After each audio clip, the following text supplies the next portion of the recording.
Today's review is about interesting, new American movies that everyone should watch, so today it's time to get acquainted with the main releases that you should definitely pay attention to.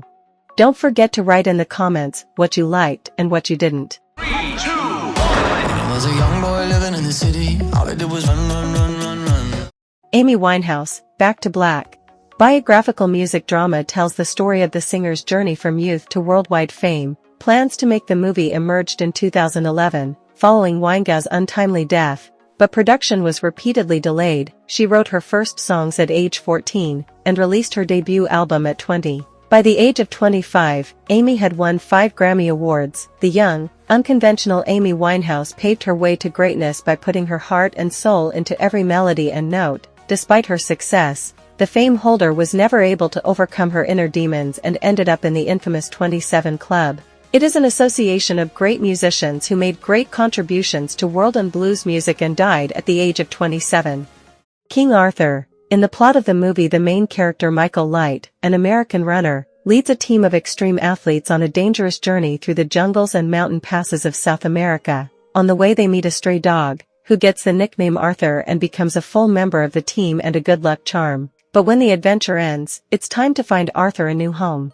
Stuntman. In the plot of the movie, Colt Seavers is a Hollywood stuntman. He gets shot at, he gets hit, he jumps from the greatest heights, and all to the delight of the audience. But after an accident that nearly cost him his career, Colt leaves the profession to finally work on his physique, from the profession to finally take care of his physical health. But one day he is asked to search for an actor whose disappearance jeopardizes the new movie of his former lover, for whom Colt still has feelings. Seavers must track down the movie star, uncover the conspiracy, and try to win back the love of his life using all his skills. Movie production took place in the locations of the Australian state of New South Wales. Ryan Gosling had to seek the help of an understudy because of the fear of heights. However, on the set with the actor still had an accident. He fell from a height of 150 feet and hit himself hard.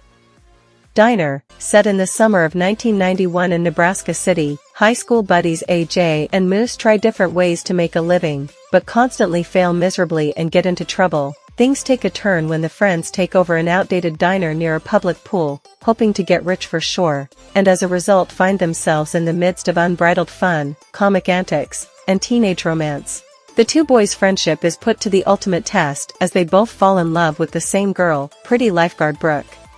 The Ministry of Ungentlemanly War. It's an American-British war thriller that tells the story how Churchill's secret warriors set Europe on fire and gave birth to modern shadow operations. The events take place during World War II. In the story, British Prime Minister Winston Churchill and naval intelligence officer and writer Ian Fleming create a secret unit. Ministry of Ungentlemanly Affairs is an exciting new movie that tells the story of a team of top hunters and professionals who usually act alone. But when the fate of the world is at stake, they have to unite in a secret military unit and go on a daring mission against the Nazis. The plot of the movie is 1942, Great Britain. World War II is in full swing and England urgently needs help in the fight against Nazi Germany. It can be provided by volunteers from the United States, but in their way are German submarines that sink almost half of the ships going across the ocean. The US will not send soldiers until the situation has changed dramatically. A covert sabotage operation against the German naval base, located on the small island of Fernando Pa, in West Africa. For this, Winston Churchill with the help of his aides assembles a team of professional saboteurs. They are desperate adventurers and first-class specialists accustomed to act alone. But at stake is the fate of the world. They have to unite in a top-secret combat unit and go on a daring mission against imaginary friends. This is a family movie that is about a 12-year-old girl named Beatrice who, after a difficult personal experience, begins to see all of her imaginary friends. Almost all of us had such an imaginary friend with whom we shared our fears and dreams, but children grow up and forget their imaginary friends. Beatrice embarks on a magical journey to help reconnect these forgotten imaginary companions with their adult owners. The movie combines a fictional story with themes of friendship, growing up, and the power of imagination. Thanks to the cast, the movie promises to be a magical and moving exploration of the bonds we form, both real and imagined. Ordinary Angels, an inspiring story about faith, everyday miracles, and ordinary angels. Small-town Kentucky hairdresser Sharon Stevens meets Ed Schmidt, the widowed father of 2 daughters. Faced with her father's tragedy, she breathes new life into the local community, reminding them of the value of human connection. Sharon decides to do whatever it takes to help Ed save the life of his gravely sick young daughter's life. The plot hints at the inexhaustible capacity of ordinary people for compassion, that they come together for the common good. Everyday hardships and trials are transformed into a story of hope and miracles when simple actions lead to big changes. The warmth and support emanating from each character creates a mosaic of kindness, showing that the real angels among us are ordinary people doing extraordinary things.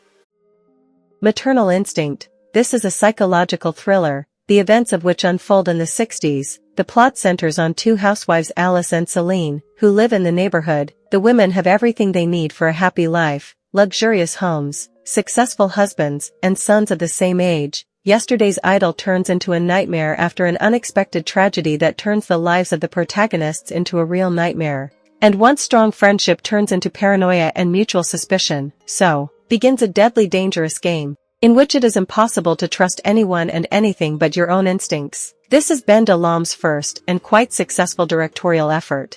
Rise of the States. In the plot of the movie, 19 states have seceded and the United States of America is on the verge of collapse. The country is divided into the Florida Alliance, which includes the same 19 states, and the 31 states that remain loyal to the president. The country is in chaos and a liter of fuel costs more than a human life. Opponents, who until recently lived in the same country, began to divide the citizens of the United States into those and not those Americans. Most people pretend that nothing is happening and wait for either side to win. The Civil War in the United States claims the lives of many people. Texas and California are openly opposing Washington, heading for the White House. To take control of the White House, the president can't allow that to happen, so he announces that there will be bombings. Everyone realizes that even ordinary people can be affected, so they want to prevent it. Media reporters are determined to get into the White House, which is living out its last days, to interview the president and tell the story of the catastrophe of the America that for centuries the whole world has known.